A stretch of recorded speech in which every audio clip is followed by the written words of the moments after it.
رسول اللہ صلی اللہ علیہ وسلم نے فرمایا اقرب ما یکون رب من العبد، اللہ سبحانہ وتعالیٰ سب سے قریب اپنے بندے کے کب ہوتے ہیں؟ فی جوف اللیل الآخر، رات کے آخری حصے میں، جو last third of the night ہے۔ فَإِنِ اسْتَطَعْتَ أَن تَكُونَ مِمَّنْ ذَكَرَ اللَّهَ، اگر تمہیں ہو سکتا ہے کہ تمہارے اندر استطاعت ہے کہ تم اٹھ کے اللہ کا ذکر کرو، فی تلک الساعۃ فکن، تو پھر ان ساعات میں ان مومنٹس کو کبھی مس نہ کرو، کیونکہ یہ قربت اللہ تعالی، یہ اللہ کے قریب ہونے کا باعث ہے۔ تو ان مومنٹس کو، ان اسپیشل مومنٹس کو ہم لوگ کتنا مس کرتے ہیں۔ ابو امامہ الباہلی نے سوال کیا رضی اللہ عنہ اللہ کے نبی صلی اللہ علیہ وسلم کہ رسول اللہ صلی اللہ علیہ وسلم کون سی دعا سب سے بہترین ہے؟ کون سی دعا وہ ہے جو قیل یا رسول اللہ ایو دعاء اسمع، یا رسول اللہ کون سی دعا ہے جو سنی جاتی ہے؟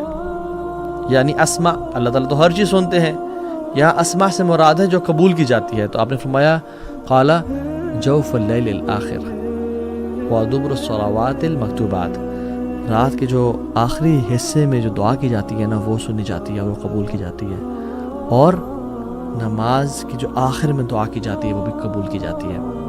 دوسرے پورشن میں ہم بعد میں بات کریں گے، لیکن پہلی بات، رات کا جو آخری حصہ ہے کتنا اسپیشل ہے ہماری زندگیوں کا، اور میں اور آپ اس مومنٹ کو کتنا ویسٹ کر رہے ہیں۔ اللہ سبحانہ وتعالیٰ ہر رات کے تیسرے حصے میں اللہ سبحانہ وتعالیٰ جس طرح اس کے شان کے لائق ہے آسمان دنیا پہ تشریف لے کے آتے ہیں میرے اور آپ کے لیے، اور اعلان کرتے ہیں من یدعونی فاستجیب لہ، کون ہے جو مجھ سے دعا کرے میں اس کی دعا قبول کروں۔ اللہ اکبر، ہمیں سے کون شخص ہے جو ان اپرچونیٹیز کو یوز کر لے؟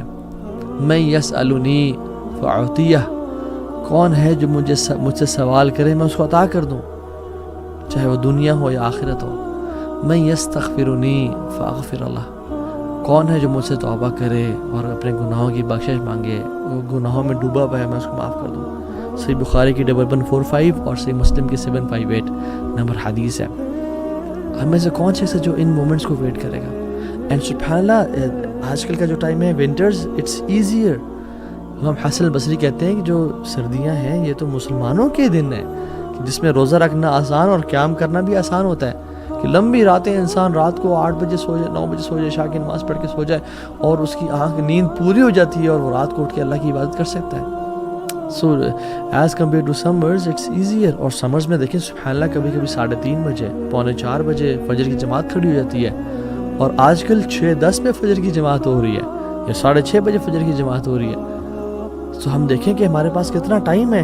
جب ہم گرمیوں میں لیٹ سو کے صبح فجر پہ اٹھ سکتے ہیں، تو ہم سردیوں میں جلدی سو کے تہجد کے لیے کیوں نہیں اٹھ سکتے؟ It's all about the mind set, it's all about planning.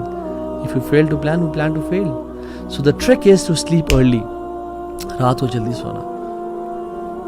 اور جو شخص ابھی تک نہیں شروع کر پایا، اس کو چاہیے کہ وہ کم از کم 2 رکعت سے شروع کرے، صرف 2 رکعت ہی ادا کر لے، کافی ہے اس کے لیے۔